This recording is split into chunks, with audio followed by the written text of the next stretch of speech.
Hi everyone, मेरा नाम आयना गुप्ता है और ये मेरा यूट्यूब चैनल है और अपने यूट्यूब चैनल के ज़रिए मैं आप लोगों को अपनी ज़िंदगी दिखाना चाहती हूँ। Hi guys, welcome back to my channel. और आप सब कैसे हैं? आई होप अच्छे होंगे। मैं भी बहुत अच्छी हूँ। So guys, it's a new day and a new blog. और आज का ब्लॉग का टॉपिक आप लोगों को थंबनेल से वैसे पता ही चल गया होगा। तो अगर आप रिसेंटली थाईलैंड जाने का प्लान कर रहे हैं तो मैं आपको थोड़ा बहुत गाइड कर दूंगी। कुछ इन्फॉर्मेशन है जो इम्पॉर्टेंट है वो आप लोगों के साथ भी मैं शेयर करना चाहूँगी। और जो एक्सपीरियंस मैंने रिसेंटली बैंकॉक ट्रिप में किया है वो भी मैं आप लोगों के साथ शेयर करूँगी। सो डॉक्यूमेंटेशन की पहले बात कर लेते हैं। अगर आप थाईलैंड जा रहे हैं तो आपके पास क्या क्या डॉक्यूमेंट होना चाहिए। सबसे पहले तो आपके पासपोर्ट में 6 मंथ की वैलिडिटी होनी चाहिए। उसके बाद बैंकॉक ट्रिप जब आप बुक कर रहे हैं तो सिर्फ जाने का फ्लाइट नहीं, वापस आने का या फिर आपके ऑनवर्ड्स कई जर्नी है, आप थाईलैंड से कहीं और जा रहे हैं तो उसकी टिकट आपके पास होनी ही चाहिए। मस्ट आप ये चीज़ आपके साथ कैरी करिए। उसके साथ hotel booking is also very very important, तो वो भी आप बुक करके जाइए क्योंकि इमिग्रेशन के दौरान मुझसे होटल बुकिंग पूछा गया था और मुझसे फ़्लाइट रिटर्न या ऑनवर्ड्स का भी पूछा गया था। तो ये डॉक्यूमेंटेशन मेरे पास थी तो मैंने उनको दिखा दिया। फर्स्ट में से कुछ और भी चेंजेस आए। फर्स्ट में से एक नया रूल आ गया है। वैसे तो इंडियंस के लिए अभी भी बैंकॉक में वीज़ा फ्री है, बट आपको एक फॉर्म फिल करना होगा ऑनलाइन। इस फॉर्म का नाम है थाईलैंड डिजिटल अराइवल कार्ड। ये 1 मई से वैलिड हो गया है। आप इसका ऑनलाइन वेबसाइट आपको गूगल पे मिल जाएगा, तो आप वहाँ पे जाके इस फॉर्म को फिल करना है। विद इन 72 आवर्स पहुंचने के, मतलब आप बैंकॉक जब पहुंचने वाले होंगे उसके पहले ही आपको 72 आवर्स के अंदर ही आपको वो फॉर्म को फिल कर देना है। ये मस्ट है, तो ये डेफिनेटली आप थोड़ा बहुत गूगल में इसके बारे में सर्च कर लीजिएगा। मैं अप्रैल में गई थी तो उस दौरान ये रूल्स नहीं थे, बट अब से ये रूल लागू हो गया है, तो प्लीज़ आप ये फॉर्म को फिल कर लीजिए। तो आई होप डॉक्यूमेंटेशन की चीज़ें आप लोगों को क्लियर कर दिया मैंने। अब हम लोग बात करते हैं कि बैंकॉक में कितने एयरपोर्ट्स हैं। तो 2 एयरपोर्ट है, एक है स्वर्ण भूमि एयरपोर्ट और दूसरा है डॉन मुआंग इंटरनेशनल एयरपोर्ट। तो मेरी जो फ्लाइट थी वो थी कोलकाता से डॉन मुआंग इंटरनेशनल एयरपोर्ट की। अच्छा, रीज़न मैंने डॉन मुआंग इंटरनेशनल चूज़ इसलिए किया था क्योंकि मुझे फ़्लाइट के प्राइस में थोड़ा सा डिफरेंस देखने को मिला था। डॉन मुआंग इंटरनेशनल, जैसे जब मैंने फ़्लाइट बुक किया था उस दौरान मेरी फ़्लाइट टिकट थी 8,000 रुपीज़ डॉन मुआंग इंटरनेशनल की कोलकाता से। बट अगर मैं सुवर्ण भूमि में लैंड करती तो वहाँ की जो प्राइस टिकट थी, फ्लाइट टिकट थी, वो मेरे 9,500 रुपये पड़ा था। मतलब ऑलमोस्ट 1,000-1,500 का डिफरेंस दिख रहा था। तो मैंने सोचा कि भाई, तो 1,500 रुपये मेरे बच रहे थे फ़्लाइट में, तो मैंने कहा चलो अच्छी बात है, पैसे सेव कर लेते हैं। इसलिए मैं Don Mueang international airport land कर गई। ये आपके ऊपर डिपेंड करता है आप कौन सा फ्लाइट कौन सा एयरपोर्ट प्रेफर करना चाहेंगे। मुझे डॉन मुआंग सही लगा तो मैंने वहीं का टिकट बुक किया था। अच्छा, अब हम लोग करेंसी की बात करते हैं। तो मैंने इंडियन रुपी को थाईलैंड करेंसी में कहाँ से चेंज कराया था उसके ऊपर ऑलरेडी मैंने ब्लॉग डाल दिया है, तो और लिंक भी मैं डिस्क्रिप्शन में डाल दूंगी, तो आप जाके चेकआउट कर लीजिएगा।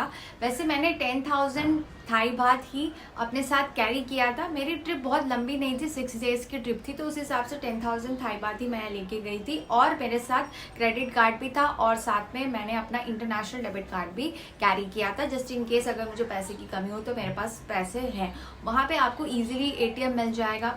बट आई वुड सजेस्ट कि आप जो करेंसी चेंज करा रहे हैं वो आप इंडिया में, मतलब आप जिस भी सिटी से ट्रैवल कर रहे हैं आप वहीं पे चेंज। आई वुड सजेस्ट कि आप करेंसी पहले से ही चेंज करा के जाइए। आप जिस भी सिटी में रहते हैं थोड़ा सा रिसर्च करिए कि सबसे बेस्ट प्राइस आपको कहाँ पे मिल रहा है, सबसे बेस्ट रेट आपको कहाँ पे मिल रहा है, तो आप वहीं से चेंज करा लीजिए। क्योंकि अगर आप एयरपोर्ट से कराएंगे तो आपको काफ़ी हाई रेट मिलेगा, तो कोई फ़ायदा नहीं है।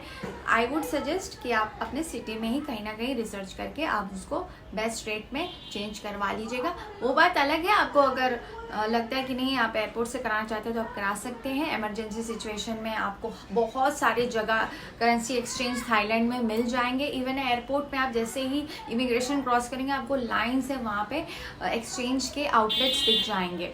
तो जैसे आपको कन्वीनियंट लगे आप वैसे करिए। मैं तो यहीं से करा के गई थी, मेरे लिए बहुत इजी पड़ा था। के साथ कुछ करेंसी डेफिनेटली कैरी करिएगा। वैसे इमिग्रेशन में मुझसे किसी ने कुछ पूछा नहीं था पैसों को लेके, आई मीन आप कितना मनी कैरी करें, ये सारी चीज़ें मुझसे नहीं पूछी गई थी। बट बाय चांस अगर पूछ लिया और आपने कहा नहीं मेरे पास नहीं है, तो फिर वहाँ पे थोड़ा दिक्कत हो सकता है। सो आई वुड हाईली रिकमेंड कि आप हाथ में आई मीन अपने साथ करेंसी ज़रूर कैरी करके जाइए। हमेशा डॉक्यूमेंटेशन फुल होनी चाहिए आपके पास, आई मीन जो भी डॉक्यूमेंटेशन वहाँ पे लगती है वो सारी चीज़ें होनी चाहिए, ताकि आपको कोई प्रॉब्लम फेस ना करना पड़े एयरपोर्ट में पहुँच के। तो अब हम लोग बात करते हैं सिम की। तो सिम मैंने कहाँ से लिया था? मैट्रिक्स, गूगल में आप टाइप करिएगा मैट्रिक्स, वहाँ पे आपको उनका वेबसाइट दिख जाएगा। तो वहाँ से आप किसी भी कंट्री का सिम ले सकते हैं। मैंने थाईलैंड का सिम वहीं से लिया था ऑनलाइन, मैंने ई सिम लिया था। कि सिम की ऑप्शंस आपको थाईलैंड एयरपोर्ट पे इजीली मिल जाएगा। ऑनलाइन भी आप अप्लाई कर सकते हैं। ऑनलाइन अगर आप अप्लाई करेंगे हो सकता है आपको थोड़ा कम प्राइस में मिल जाए, आई मीन हो नहीं सकता आपको कम प्राइस में मिल जाएगा। वहाँ पे आपको थोड़ा सा थाईलैंड एयरपोर्ट में आपको थोड़ा एक्सपेंसिव मिलेगा। कोलकाता एयरपोर्ट में भी आपको ई सिम की फैसिलिटी ईजीली मिल जाएगी। गेट करते हैं एकोमोडेशन। आपको बेसिकली बैंकॉक में कहाँ रहना चाहिए? मैं जहाँ पे स्टे कर रही थी वो मैं आप लोगों को बता देती। मैं स्टे कर रही थी सुकुमित में, नाना एरिया में।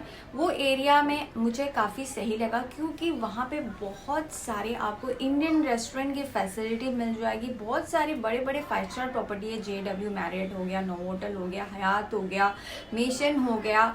उसके बाद बजटेड हॉस्टल भी वहाँ पे अवेलेबल है, बजटेड होटल्स अवेलेबल है, ATM की फैसिलिटी है, मैकडोनल्ड्स आसपास में है, 7-Eleven तो ऑब्वियसली हर जगह ही होता है।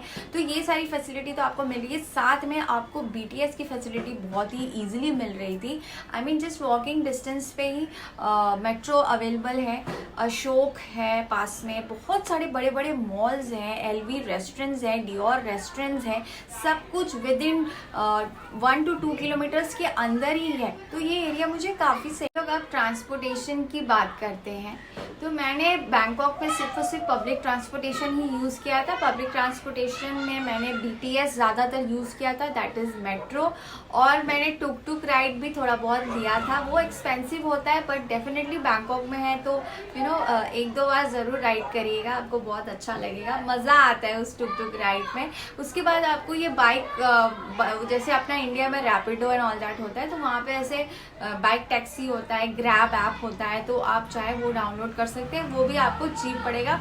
कैब भी अवेलेबल है, कैब तो इजीली अवेलेबल है, लेकिन वो थोड़ा सा एक्सपेंसिव होता है। तो अगर आपको जो कन्वीनियंट लगे आप वो यूज़ कर लीजिएगा। मैंने तो पब्लिक ट्रांसपोर्टेशन में BTS ही ज़्यादातर यूज़ किया था। कनेक्टिविटी बहुत अच्छी, कहीं पे भी जाना है तो BTS से इजीली पहुंच जाती थी और काफ़ी चीप भी मुझे पड़ता था। शॉपिंग की अगर मैं बात करूँ कि आप कहाँ से शॉपिंग कर सकते हैं, अगर आपको थोड़ा बहुत स्ट्रीट शॉपिंग करना है तो चतुर चाट वीकेंड मार्केट होता है, वहाँ से आप अच्छा खासा शॉपिंग कर सकते हैं। MBK मॉल है, वहाँ से भी आप बजटेड शॉपिंग कर सकते हैं। बेसिकली उस मॉल में सारे बड़े बड़े ब्रांड्स के रेप्लिकाज मिलते हैं और भी बहुत सारी चीज़ें वहाँ पर मिलती है। अच्छी जगह है, आप लोग वहाँ से जाके शॉपिंग कर सकते हैं। उसके बाद प्लैटिनम मॉल है, वो भी काफ़ी बजटेड होता है, वहाँ से भी आप शॉपिंग कर सकते हैं। अगर आपको थोड़ा लग्जरी शॉपिंग करना है तो उसके लिए आप आइकॉन सियाम जा सकते हैं, सियाम पैरागॉन जा सकते हैं। यहाँ पे आपको हर एक बड़े बड़े ब्रांड्स के शोरूम्स मिल जाएंगे। जो भी आपको लग्जरी शॉपिंग करना है आप यहाँ से कर सकते हैं। ऊपर से स्ट्रीट शॉपिंग्स तो हर जगह ही आप बैंकॉक में इजीली कर सकते हैं। आई होप तो मैंने काफ़ी सारे टॉपिक्स पे ऑलरेडी कवर कर दिया है इस ब्लॉग में। अगर आप लोगों को कुछ और भी पूछना है तो आप डेफिनेटली मुझे कमेंट में पूछ लीजिएगा। आई थिंक इम्पॉर्टेंट चीज़ें जो थी वो तो मैंने आप लोगों को बता ही दिया। सो आई होप गाइस आप लोगों को ये ब्लॉग पसंद आया हो। अगर पसंद आया हो तो do like, share and also subscribe my channel. Thank you for watching and I will see you in my next blog.